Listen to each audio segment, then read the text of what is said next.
Guys, so welcome back to the channel, and in today's video I'm going to show you how to turn off Bing Safe Search. I know some of you may be wondering, do people still use Bing?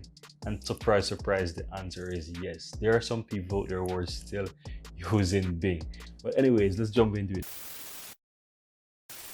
Let's go ahead and open up any browser that you may have, whether it's Google Chrome, whether it's Microsoft Edge, whether it's Brave, whether it's Opera, Firefox, you name it. In my case, I'm going to just simply open up Google Chrome. And you want to go to bing.com, right? Now, once you're there, you want to click this burger menu here. And right here, you will see Safe Search. It's currently set to moderate. You want to click on that. And you will have three options: strict, moderate, and off. You go ahead and click off, then click save, then click agree. And that's all there is to it. Now guys, I really hope that you found this tutorial very helpful, and if you do, go ahead and give this video a like and share your comments below. I'd really appreciate that.